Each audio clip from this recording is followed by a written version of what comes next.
Sebelum saya ngaji Minhajul Thalibin saya cerita, ilmu itu apa? Ilmu itu sederhana, sesuatu yang mudah. Karena ilmu itu fitratallahi allati fataran nasa napa? Misalnya begini, saya orang miskin, nggak punya apa-apa. Sudah nggak punya apa-apa, nggak punya jabatan, terus keluarga yang nggak pati loyal, mungkin istri ada ngidolakan kita, bahkan anak kita sendiri juga nggak ngidolakan kita. Itu kan sial-sialnya orang, anak kita aja nggak pernah ngidolakan kita. Tapi untuk bahagia itu sebenarnya sederhana. Sederhananya begini, orang pinter itu ingin mempertahankan kehidupannya, terus pinter sampai berobat habis banyak ke Belanda, ke Jepang supaya mempertahankan nyawanya. Si miskin ini kalau dia setiap makan, ya Allah, saya dengan makan ini mempertahankan nyawa saya. Sehingga makan itu satu kajian ilmiah bahwa ini luar biasa. Bahwa orang punya Alphard, punya uang 1 miliar, itu tidak mempertahankan sesuatu yang pokok, yaitu nyawa. Orang tidak punya Alphard itu hidup, nggak punya uang 1 miliar hidup. Tapi kalau nggak punya nasi 1 piring, nggak punya air 1 gelas bisa mati. Artinya apa? Orang miskin itu yusyarikul aghniya, sama dengan orang-orang kaya dalam hal kepemilikan hal-hal yang pokok. Tapi kadang-kadang orang miskin itu ya nyon sewu agak belagu, sudah miskin ingin punya Alphard, sudah miskin ingin punya, ya dia tersiksa. Harusnya cara berpikir nggak punya Alphard tuh masih hidup, nggak punya uang 1 miliar masih hidup. Yang punya Alphard hidupnya juga pakai nasi 1 piring, yang punya uang 1 miliar juga pakai nasi. Ya kalau itu kan sama, saya punya. Kalau gitu kan bisa miskin rasa kaya. Itu memang harus dilatih. Nah, kalau orang kaya kan rumahnya banyak di mana-mana. Memangnya kalau rumahnya banyak di mana-mana terus tidur di sini 1 jam, di rumah itu 1 jam, malah nggak bisa tidur kan? Tetap aja yang dipakai 1 kamar. Itu gunanya apa punya rumah banyak? Setidaknya zaman miskin itu dia berpikir gunanya apa punya rumah banyak yang dipakai ya hanya 1. Meskipun suatu saat kalau dia kaya juga berpikirnya agak rubah. Ya penting punya rumah banyak biar kemana-mana punya rumah, nggak apa-apa. Tapi sementara masih miskin jangan berpikir seperti itu. Nah yang menjadi miskin kacau kan sudah miskin berpikirnya gaya orang kaya, itu kecelakaan. Lah itu ilmu, maksud saya itu ilmu. Jika dulu Nabi ngajari orang miskin itu sederhana. Ketemu orang miskin sama Nabi diajarkan. Nabi diantara ajarannya begini. Ada seseorang man asbaha, orang yang setiap harinya mu'afan fi jasadi, dia sehat, aminan fi sirbi, negara dalam keadaan aman, tidak dalam ancaman. Indahu qutu yaumi, dia hari itu punya makan. Faka'an nama khizat lahu dunya bihadzafiriha, berarti dia sudah punya dunia dan seisinya. Karena polanya sama. Buat Presiden Amerika itu yang untuk mempertahankan nyawanya ya makan pokok dan minuman pokok, bukan jabatannya sebagai presiden atau punya uang triliunan. Orang paling kaya di Indonesia juga gitu, untuk mempertahankan hidupnya juga dengan makanan pokok. Dan itu orang miskin punya. Kehidupan paling top itu apa? Ya kehidupan yang mempertahankan nyawa itu yang paling top, lainnya itu enggak.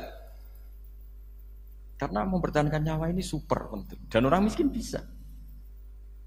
Nah, saya berharap ilmu seperti inilah menjadikan dulu itu kuat ketika melawan Belanda. Kenapa kuat? Karena mereka gampang syukur. Barokahnya gampang syukur itu selesai dengan dirinya sendiri. Kalau bahasa intelektualnya itu, orang kalau sudah selesai dengan dirinya sendiri bisa berpikir memanfaati pada orang. Dulu orang-orang miskin ketika era sahabat, termasuk era para ulama yang mendidik para umatnya, itu selesai dengan dirinya sendiri. Nah sekarang banyak orang miskin juga termasuk orang kaya, bahkan belum selesai dengan dirinya. Wah itu angel, ngajak jihad angel, karena dengan dirinya saja belum selesai. Maka masyhur itu kan ketika perang Tabuk ada orang datang, kira-kira kalau Indonesia pakai beras 4 kilo, ya Rasulullah yang 2 kilo tak kasihkan keluarga kami supaya bisa makan, yang 2 kilo tak kasihkan jenengan untuk biaya perang. Perang Tabuk itu perang tersulit, disebut perang Dhatil Usra. Sekarang hitung saja, ini coba dihitung, mungkin yang bagian kasir tahu. Kalau 2 kilo kali 3.000, umat Islam pas itu sekitar hampir 3.000, itu sudah 6.000 kilo. 6.000 kilo itu artinya apa? Orang miskin ketika perang membiayai dirinya sendiri, itu satu. Kedua, dengan mental memberi, orang ini tidak tamak. Barokahnya tidak tamak, tidak nyalahkan yang kaya. Efek dari itu apa ketika perang Tabuk? Sumbangan dari Sayyidina Utsman yang jumlahnya besar sekali, yaitu diantaranya 1.000 dinar. 1 dinar kira-kira 4,25 gram, berarti sekitar 4.000 gram. Itu bisa diberikan alat perang. Sumbangan dari Abu Bakar juga bisa dipakai beli kuda untuk perang. Nah bayangkan kalau kebutuhan orang miskin ini untuk makan itu nggak mau urun. Wah saya miskin, nggak perlu urun, saya miskin dipakai alasan terus. Maka jumlah 3.000 ini akan mengurangi anggaran untuk belanja peralatan perang. Karena untuk konsumsi orang miskin. Jadi itu kadang mangane tanduk, itu kan repot.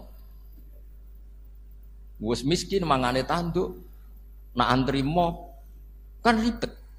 Artinya apa? Perang ini tidak fokus karena ngurusi konsumsi untuk orang-orang miskin. Nah, dulu zaman Nabi orang miskin pun semuanya heroik. Mereka dibantu gak mau, inginnya bantu. Sampai dicibir sama orang munafik. Apa gunanya sedekah 2 kilo? Perang ini perang besar antar negara. Pas itu mau perang melawan Romawi. Sampai orang munafik bilang alladzina almizuna almuttawiina minal mu'minina fis sadaqati walladzina la yajiduna illa juhdahum faskharuna minhum. Orang-orang munafik digambarkan Allah orang-orang yang mencibir sedekah kecil. Wong untuk perang besar kok sedekahnya hanya 2 kilo. Tapi yang mahal bukan 2 kilonya. Kalau ada 1 juta orang miskin menyumbang negara 20.000, itu artinya apa? Kita punya rakyat yang inginnya hubungannya dengan negara memberi. Tapi coba kalau kita 2 juta rakyat yang inginnya dari negara mendapat, pegawainya demo ya. Nah ini ajarannya Nabi yang luar biasa. Dulu Nabi itu bisa mendidik orang miskin pun bermental memberi. Nah barokahnya bermental memberi ini mereka selesai dengan dirinya sendiri. Coba kalau mereka tidak bawa makanan sendiri ketika perang, mungkin kuda yang untuk perang, terus mereka berpikir, "Bu ini saja disembelih supaya kita bisa makan." Ribet kan? Ngapain beli senjata yang mutakhir, makan saja nggak bisa. Tapi barokahnya mereka urun sendiri.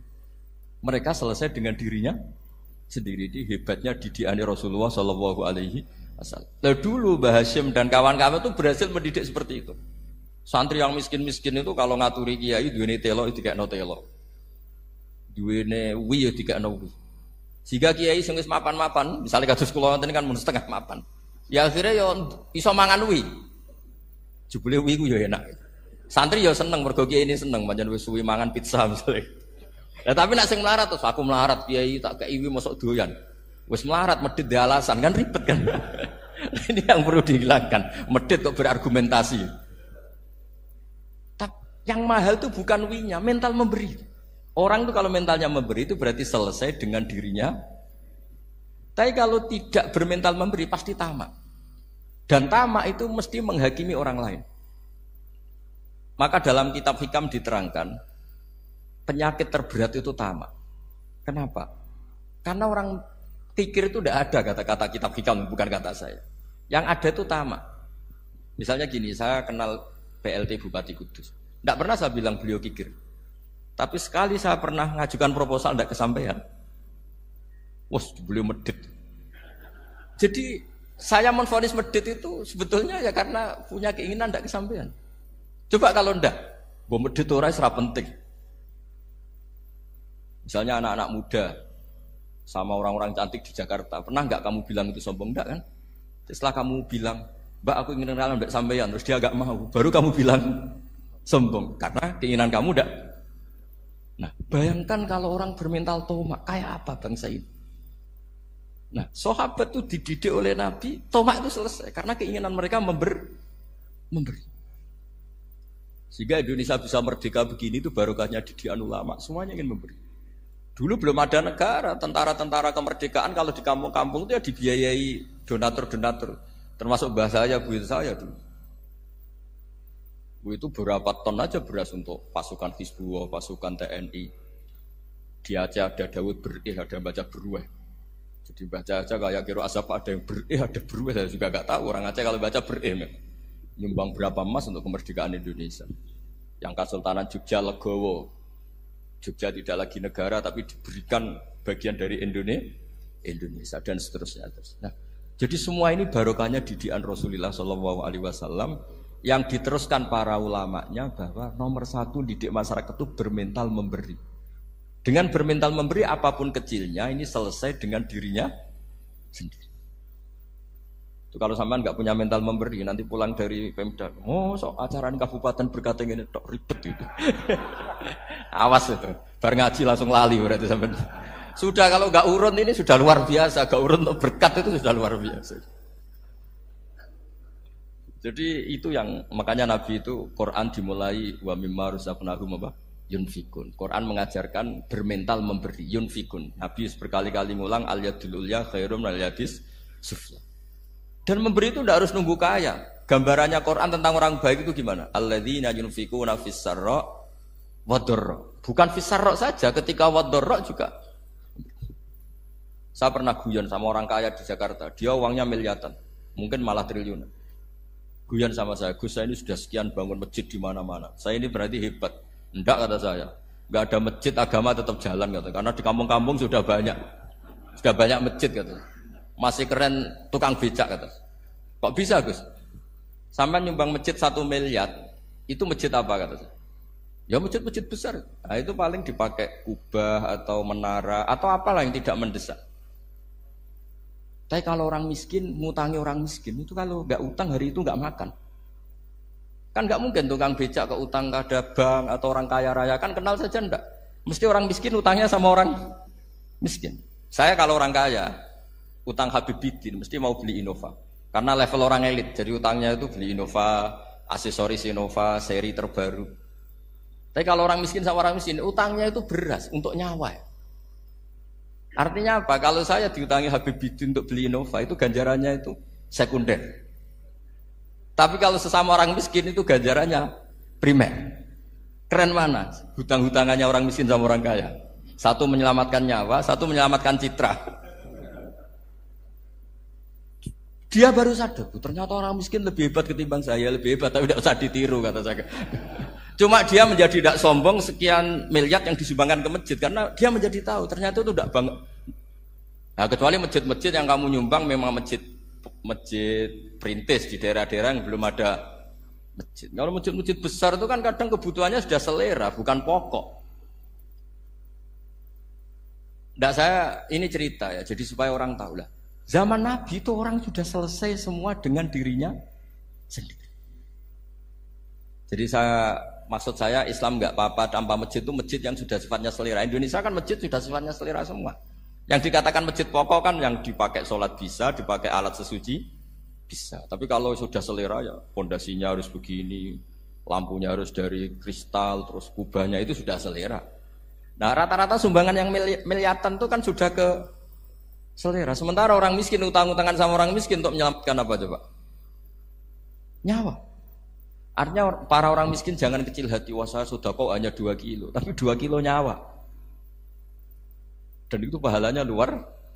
Nah ini ilmu asal saja. Nah dia itu berhasil seperti itu sehingga orang-orang miskin dulu tuh ngrumat tentara itu ya nganggo wi, nganggo telo, bahkan ada yang pakai apa itu Pak Hartopo itu pisang itu, arasnya pisang itu, gronggolnya pisang sudah dipakai saja Pak tentara. Tentara di mana-mana bisa makan. Coba kalau yang ngamal yang kaya itu tidak cukup. Tapi barokahnya yang miskin juga ikut ngamal itu cukup karena yang miskin itu mayoritas. Jadi didukung kaum miskin pasti menang lah kan kira-kira gitu. Karena di mana-mana orang miskin itu banyak. Menemukan orang kaya itu nyari data. Kalau menemukan orang miskin seketemunya pasti ketemu. Dan orang miskin ini dididik ulama untuk berkontribusi. Sehingga banyak tentara yang ketika dicari Belanda pura-pura jadi petani. Ini juga yang menyelamatkan orang miskin. Nah, ulama dulu tuh orang paling sukses mensuasanakan seperti itu. Nah, itu yang diceritakan di perang Tabuk, mimpa dimaka tazihu qulubu fariqim minhum. Jadi perang Tabuk itu perang di antara yang paling diceritakan Allah berkali-kali apa?